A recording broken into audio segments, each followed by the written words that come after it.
Hello everybody, welcome along to the Three Lions Club. This is where we're going to try and get to the heart of what it means to represent your country. My name is Nick Hobbs, I've never played for England. His name's Paul Merson, he has, so let's get to it.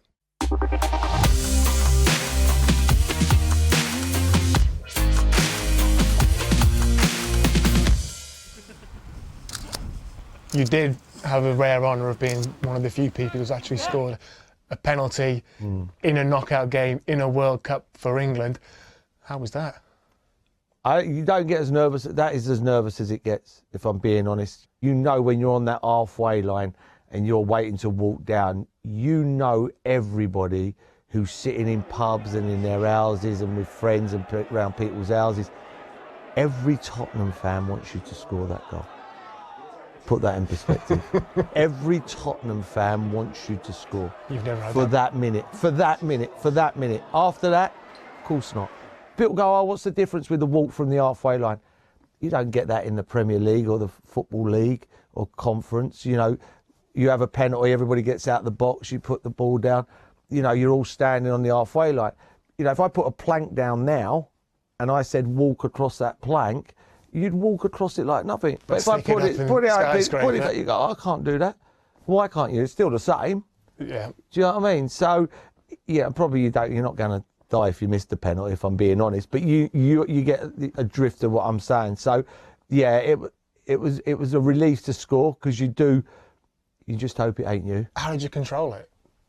When I took my penalty, the goalkeeper got booked. Yeah. He was trying to put me off. And yeah, I was. When you score, you without being horrible, you go, it's not me.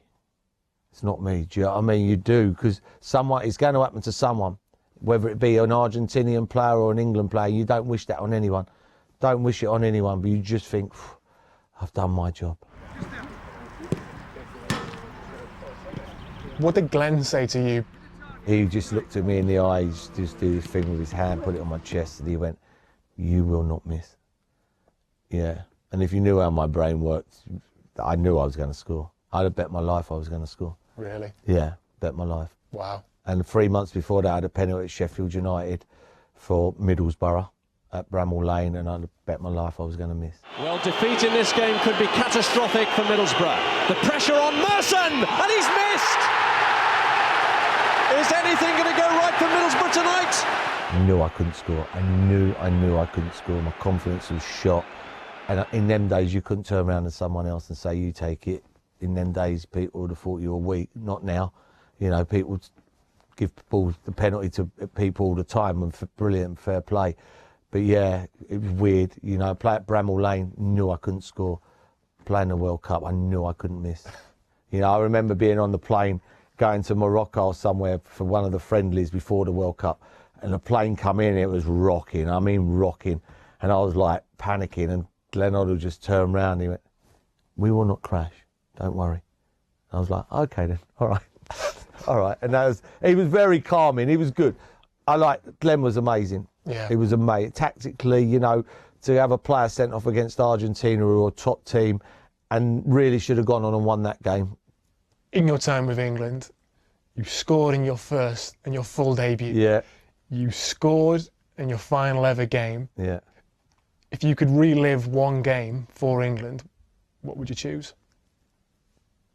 Would the score be different? It depends how you play. Argentina, we had a chance that year. Yeah. I thought the squad was a good squad. Got to remember the players that weren't playing in that. Forget about the lads who were playing, who were top draw. The other 10, 11 players were top draw. It was a good squad.